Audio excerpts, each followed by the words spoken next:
Baik, terima kasih Mas Yusuf. Yang saya hormati Kiai Himad.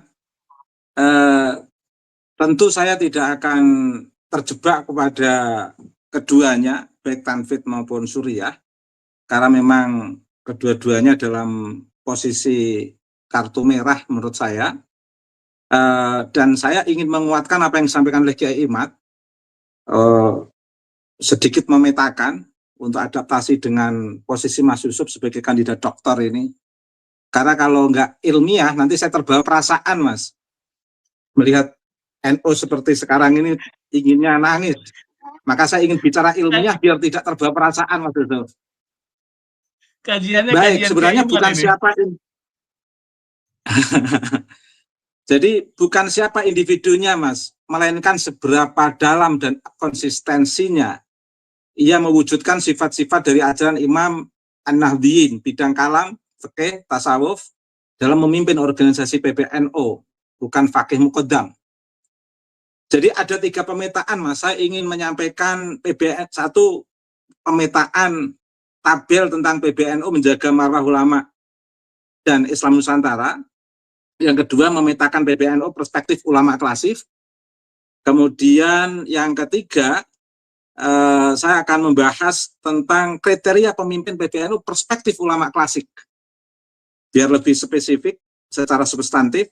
Yang pertama, baik PBNU menjaga marwah ulama dan Islam Nusantara. Di sini ada 3 kolom.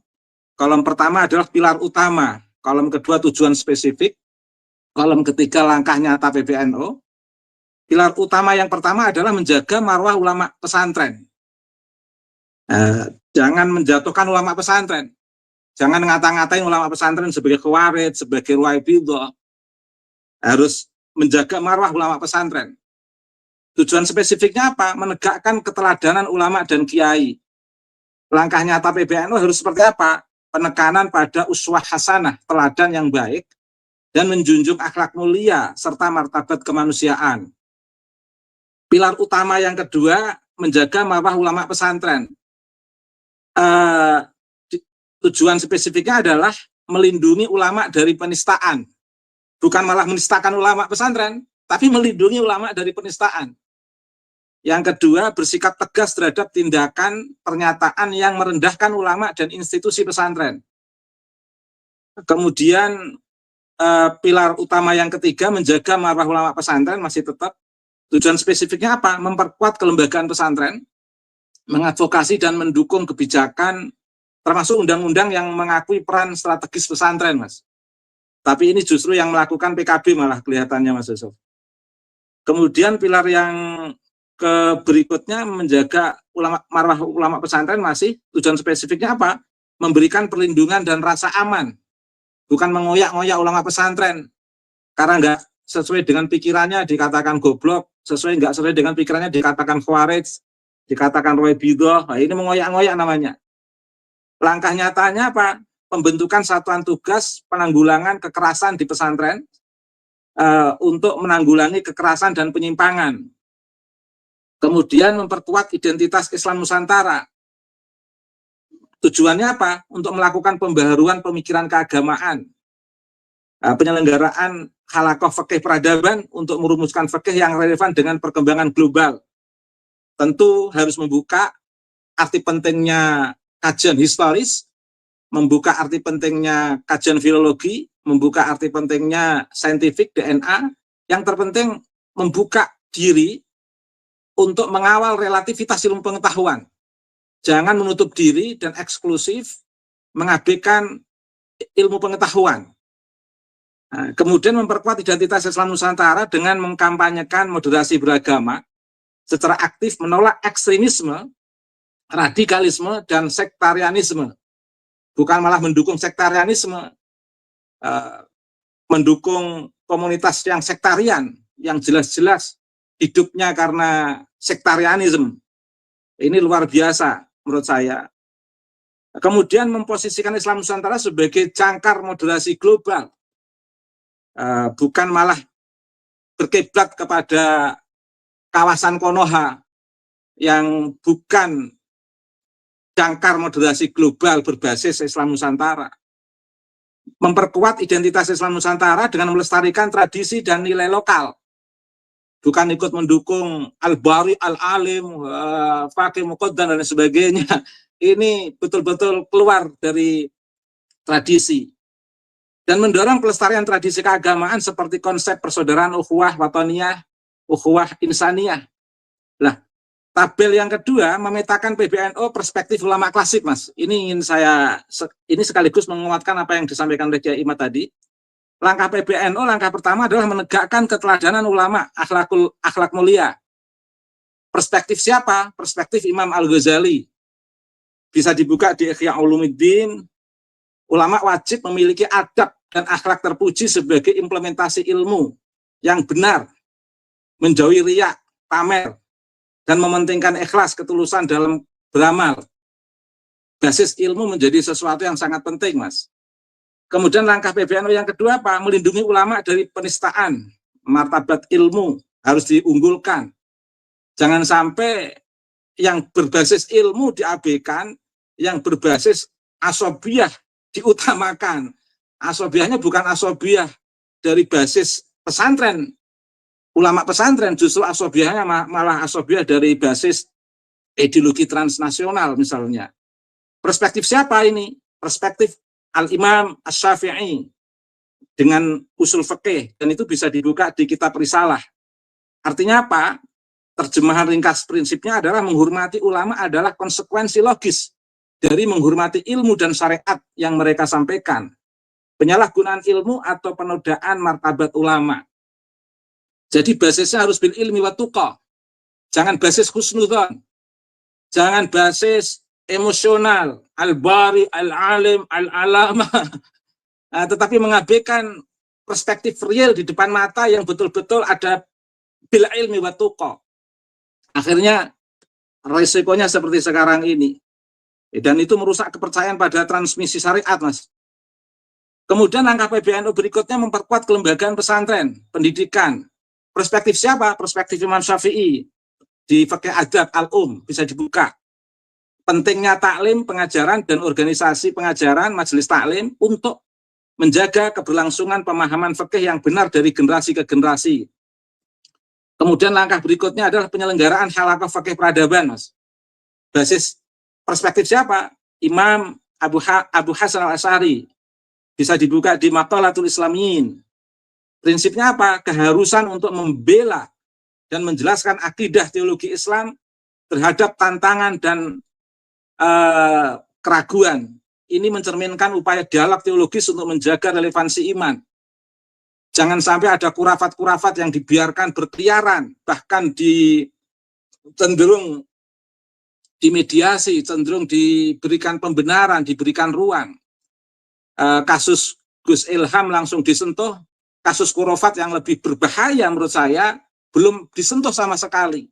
Ini problem yang luar biasa dari konteks kepemimpinan yang seharusnya siapapun yang yang memimpin PBNU itu sebagai penyerang dan sekaligus sebagai penjaga gawang tradisi Islam Nusantara, hasanah pesantren Nusantara, dan hasanah at-turos. Harusnya begitu di PBNU itu, Mas. Kemudian mengkampanyekan moderasi beragama. Perspektif siapa? Perspektif Abu Hasan Al-Asy'ari. Bisa dibuka di mana? Di kitab Usul Al-Anil Ibanah Ad-Diyanah. Prinsipnya apa? Menegaskan posisi tengah dan menjauhi ekstremitas dalam berakidah, menolak paham mujassimah. Ini tidak mujassimah lagi. Mengatakan bisa bertemu dengan Allah itu sudah mujassimah itu, Mas. Isra Mi'raj ketemu langsung Allah itu mujassimah itu. Antropomorfisme maupun mu'attilah, negasi sifat Tuhan yang menjadi dasar moderasi teologis. Penting. Kemudian melestarikan tradisi dan nilai lokal, Mas. Ukhuwah insaniyah. Perspektif siapa? Perspektif Al-Ghazali. Bisa dibuka di kitab mana? Di kitab Bidayatul Hidayah. Prinsip ajarannya apa? Kewajiban menjaga hak-hak sesama muslim dan hak-hak sesama manusia. Ada muamalah. Jangan ada hegemoni. Jangan ada relasi kuasa yang tidak seimbang. Nah, penting prinsip ini untuk apa? Agar menjadi fondasi bagi persaudaraan universal dan penghargaan terhadap keragaman. Kita tidak benci dengan Ba'alwi. Kita tidak ingin mengajak permusuhan dengan Ba'alwi. Tapi kita ingin membangun kesetaraan. Jangan ada hegemoni di antara kita. Jangan ada relasi yang timpang di antara kita. Itu, Mas. Kemudian tujuan umum berlandaskan maqasidus syariah. Perspektifnya siapa? Perspektif Imam Al-Ghazali.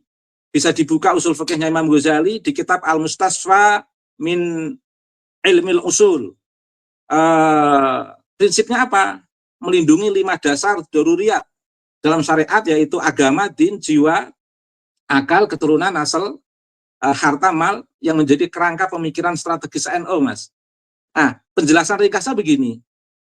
Hubungan antara ketiga imam, Imam Syafi'i fokus utamanya adalah metodologi hukum fikih dan transmisi ilmu. Jangan anti ilmu sebagai orang NU itu. Karena ini kebangkitan ulama, bukan kebangkitan Yaman, tapi kebangkitan ulama. PBNU menjaga marwah ulama dan pesantren kelembagaan ilmu untuk memastikan syariat Syafi'i tetap terjaga dan tersampaikan dengan benar. Mujtahid mutlak tetap mazhab 4. Tidak ada mujtahid mutlak Imam Faqih Muqaddam dan sebagainya itu, Mas. Kita percaya itu, kita orang NU itu, kita pegang itu, jangan diganti mujtahid mutlak kita.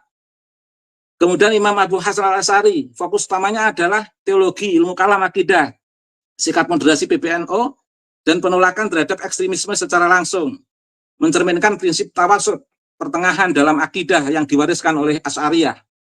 Imam Ghazali fokus utamanya apa? Akhlak, tasawuf, dan filsafat.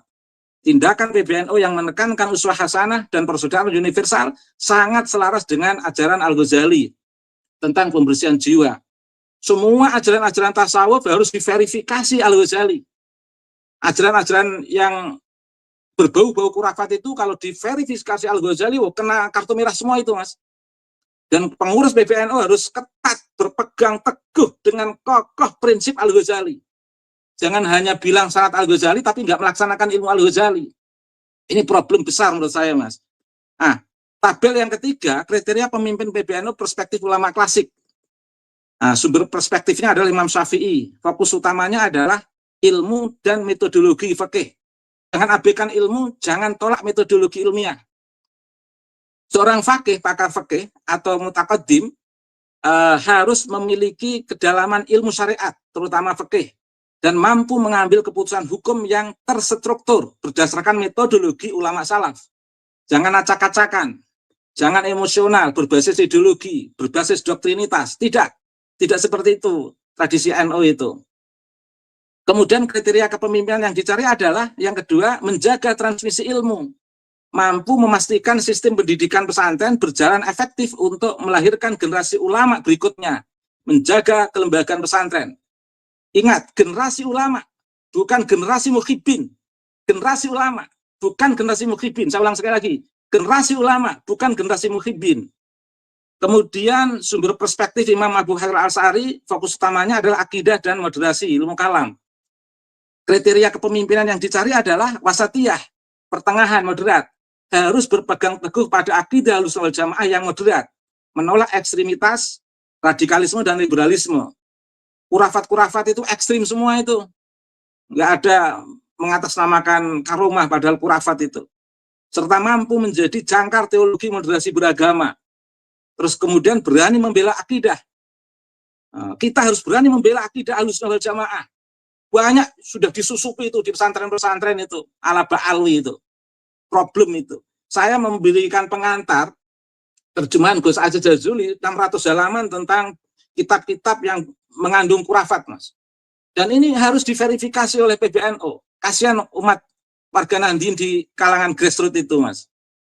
Jadi harus mampu menjelaskan dan mempertahankan prinsip keimanan dari tantangan zaman dan pemikiran yang menyimpang. Nah, kemudian perspektif Imam Al-Ghazali dalam konteks akhlak dan kepemimpinan etis, tasawuf, uswah hasanah, teladan akhlak, wajib memiliki integritas moral, spiritual, dan etika yang tinggi, jauh dari riak, pamer, dan ambisi duniawi. Itu keteladanan ulama. Jangan asal tuduh, kehendak kuasa yang berbicara. Akhirnya seperti sekarang ini. Kemudian berorientasi kemanusiaan, mampu menerapkan nilai ukhuwah insaniyah, persaudaraan sesama manusia dan bertindak untuk kemaslahatan umat secara luas, melestarikan nilai lokal dan tujuan syariat. Ada simpulan kualifikasi, Mas. Pemimpin PBNU yang ideal dari perspektif ini adalah seorang ulama kiai yang merupakan perpaduan antara 3 hal. Pertama, kecerdasan intelektual. Dia harus menguasai fikih dan ilmu kalam, mampu merumuskan kebijakan keagamaan yang benar dan metodologis. Hidupkan Basul Masail, jangan asal tuduh Rawafidh Khawarij. Hidupkan Basul Masail itu. Kemudian, kecerdasan moral, akhlak tasawuf, memiliki keteladanan spiritual dan kepemimpinan yang tulus, ikhlas, dan berorientasi pada kemaslahatan umum, bukan kemaslahatan ba'ali. Yang terakhir, kecerdasan sosial, moderasi, mampu mengayomi semua pihak dan menjadi simbol persatuan di tengah keberagaman Indonesia. Nah, itu Mas, terima kasih. Jadi biar nanti dibuka dialog aja Mas, biar lebih efektif saya agak membaca. Terima kasih Mas Yusuf. Ya, luar biasa sebetulnya.